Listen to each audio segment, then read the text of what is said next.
Welcome. Ken Hawthorne here out of the ACE Academy Family Makerspace. We are getting ready for D-Sign Day. That's on January 17th, coming up pretty soon. And on D-Sign Day, we are taking political signs that are found by the roadside or outside of voting centers after Election Day and figuring out different ways to upcycle them. So here I have two pieces of a corrugated plastic sign. I believe this is based on the plastic styrene, but it's called Coroplast by the trade name because it has these corrugations just like cardboard inside the sign. This first video is going to look at the attachment techniques of putting together more than one layer here and making it useful. The second video is going to look at taking the wire stakes that usually hold the sign up and bending them, forming them, cutting them. But this first video is going to be just how do we attach these together. One of the things that students have looked at is a limitation on working with Coroplast is the corrugations all run in one direction. And so typically if you're making a three-dimensional object, you would want to figure out ways to put these steel supports in two directions. So what I wanted to cover today was kind of a straightforward process the third and fourth graders have been using to connect two pieces of this Coroplast sign material, one so the channel runs lengthwise and one so the channel runs straight up and down, so we can attach these metal braces in two different directions. So there are a lot of different ways to do this.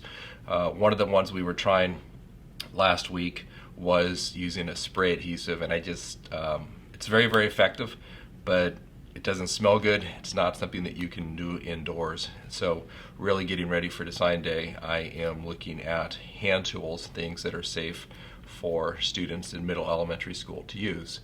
My favorite tool so far teaching these last 7 or 8 years has been this eyelet setter.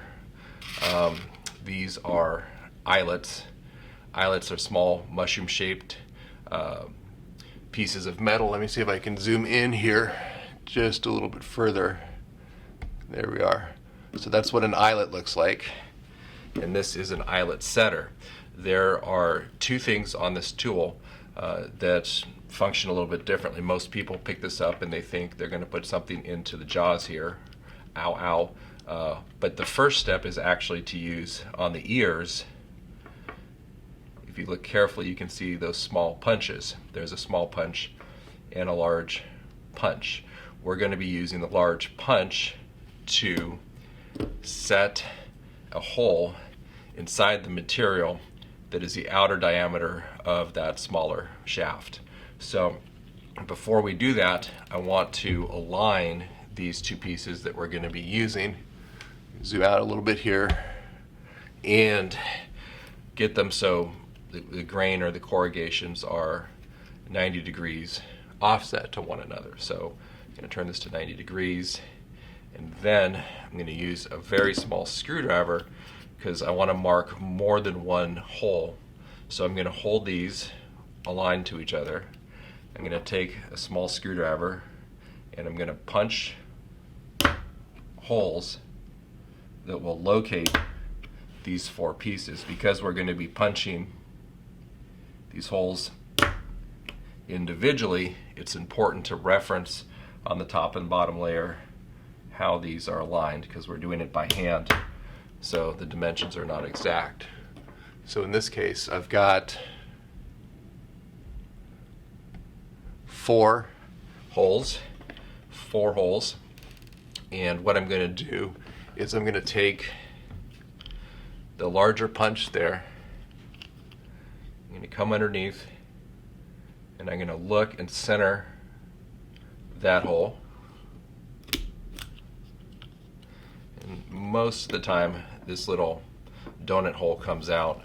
If it doesn't, you can use a screwdriver to kind of clear that, but I'm just by eye seeing if I can target the center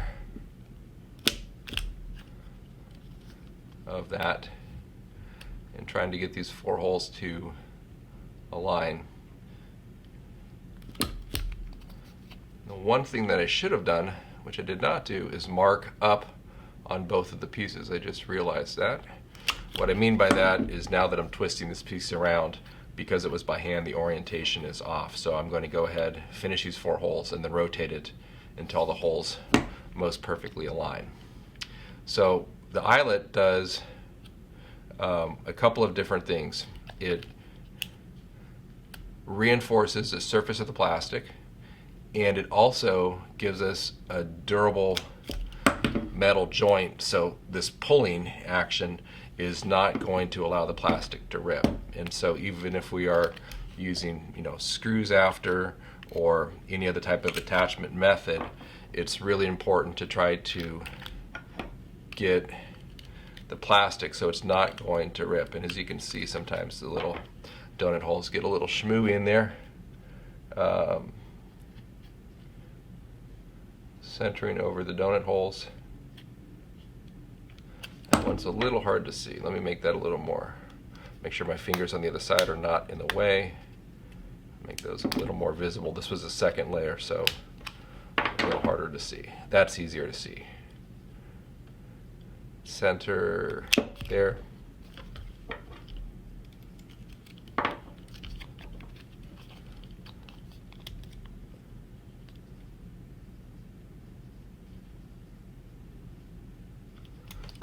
Still a little bit small. Again, I'm paying attention to where my fingers are on the other side here. There we are, much easier to see.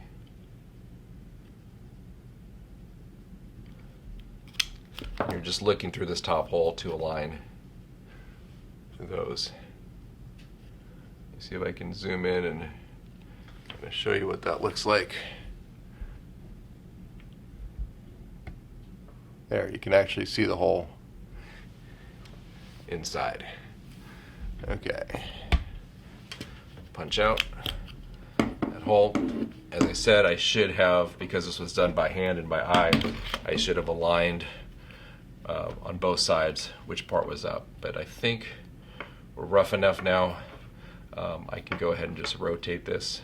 And we know it's also going to be 90 degrees off, so there's only 2 options. In this case, the 4 holes are lining up, and I can see I have the corrugation going that way and this corrugation going up. So in order to avoid the mistake again, I'll put a little arrow and a little arrow, so I know up or forward or whatever, they are both going to be aligned when I stack them again. The next thing to do is to take these little eyelets and go ahead and set them in the holes. The eyelets are just a little bit shy on length, but this tool, the way it's designed, is it has what we call a floppy tooth here, a tooth that can actually move in and out, and then it has a fixed mandrel right here. And the role of this springy tooth is to go into the top of the mushroom and hold that in place side to side, while the other tooth, what I would call the mandrel, is a low dome, and that receives the bottom of the eyelet here, and that will kind of spread it out over. So what I'm going to do is just kind of squeeze that in, make sure we're just peeking. There we are. You can see there, that is just coming through. This is kind of the top flat mushroom head. And so what I'm going to do is hold it like this.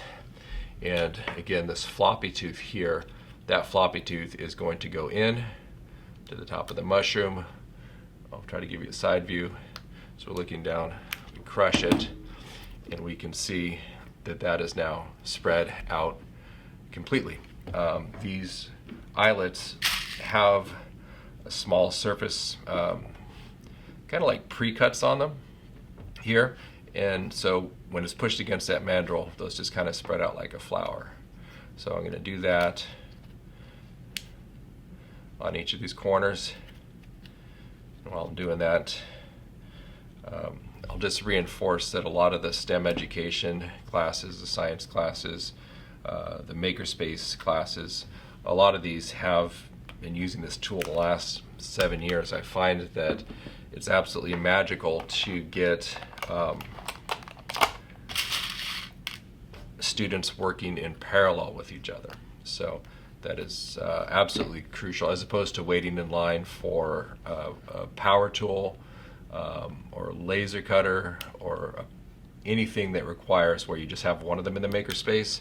It's much, much better to try to find hand tools that you can work with that are, zoom out a little bit here, accessible, because for 20 bucks or 30 bucks a pair here, I can buy enough for every student in the room, and then we are making projects in parallel. So that has been a huge advantage in the classroom, which is using simpler hand tools and having students be able to iterate one at a time. You can see in these holes, I have 3 perfect ones, and then I have one here that is not quite perfect. It's a little bit ovalized. Later we're going to use some rivets to go through here. It's possible I might need to remove this and redo that eyelet. But for right now, I'm going to pick up the second piece and kind of continue the same process. So load in the eyelet. Floppy tooth goes on the mushroom side. Crush, and it comes out. I was looking up online, and there are thicker eyelets. Sorry, not thicker, longer eyelets. And I think I can order some that will be twice as long, so it's possible to actually rivet the 2 pieces together. But for now, I'm using the eyelets that I have on hand, as opposed to ordering new ones, and trying this technique where you have 2 reinforced holes and then trying to align those holes together.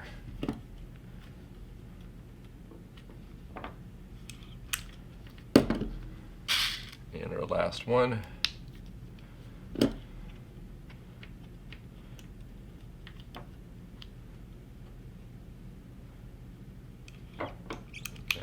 I found when I do make mistakes, it's I'm squeezing down like this or like this at an angle, that it works very well when you're making sure that you're kind of at a square angle in there.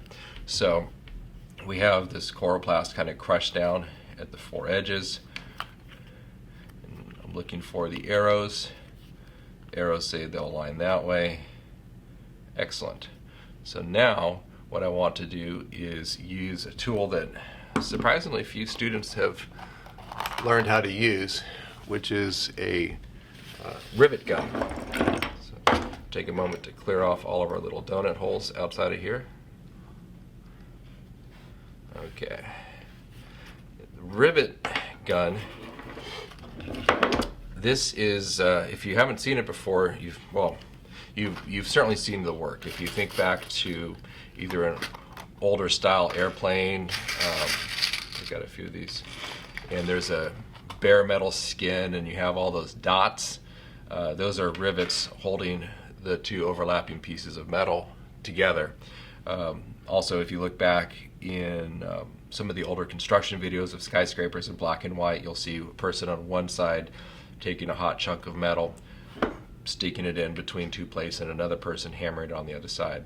The goal is to, with any style rivet, or even these eyelets, we're bringing the metal together. It starts out thin, and then one side kind of flowers over the other and starts to squish down. So I can show you with this Arrow rivet gun. These are at any hardware store. They're about 20 bucks, and you need to put on either a green or a yellow, depending on the rivet size you have. These are referred to as medium rivets.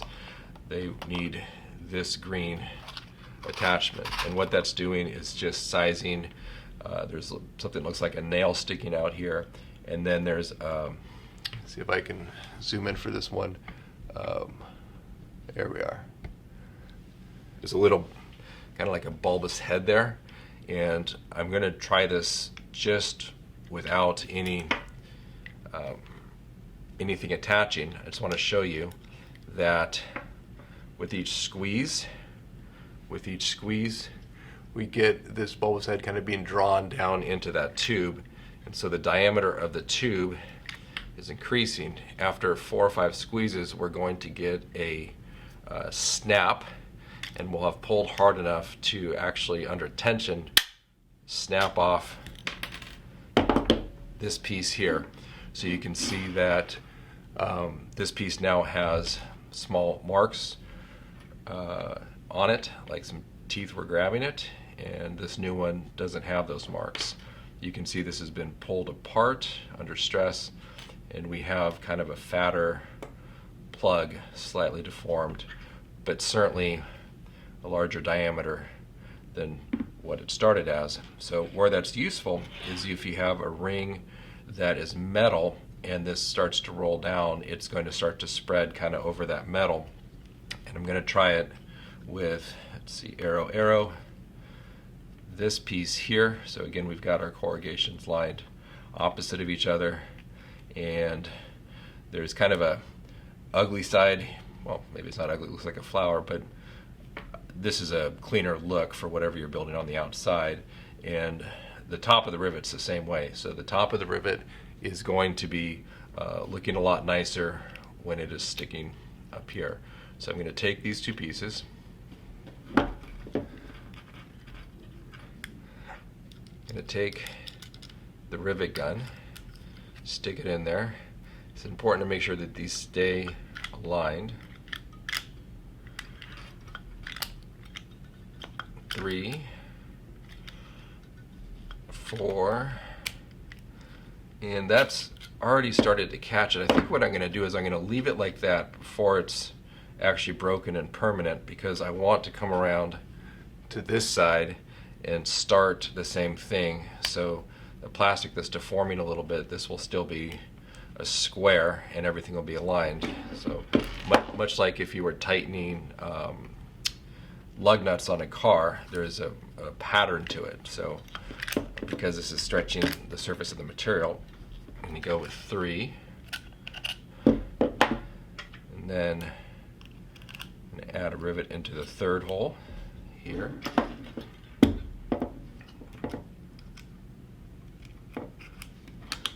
1, 2, 2.5. That's stuck in there. And I'll do 1 on this side. And again, what I'm trying to do is make sure that when it's done, everything is aligned. So squeeze once, squeeze twice.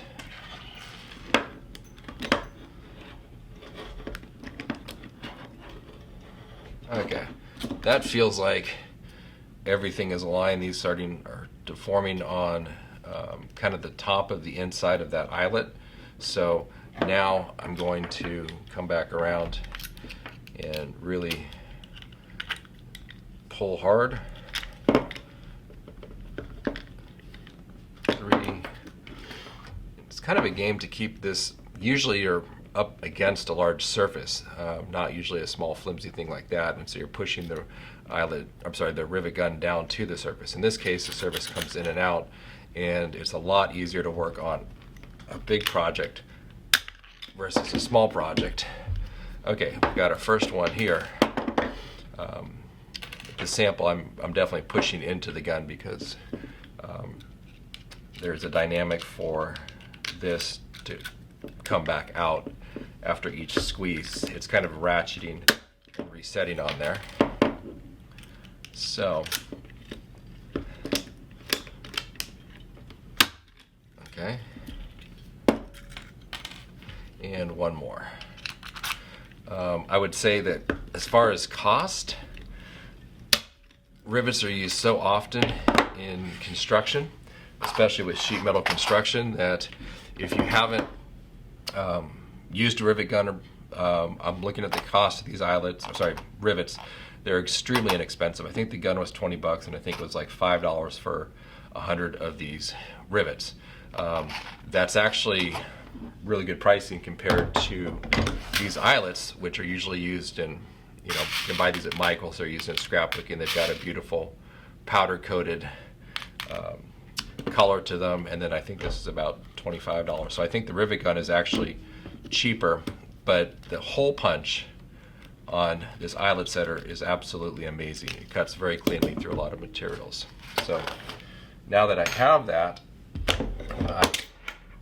in the next video I'm going to show you how to bend these wire stakes.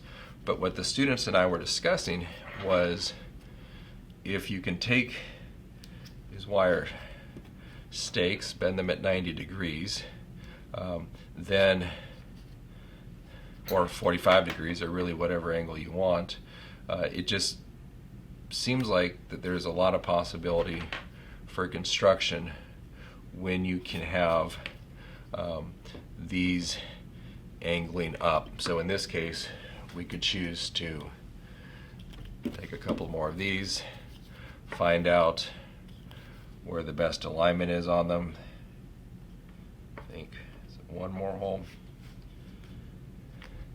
And as you can see, we're very quickly building a thing.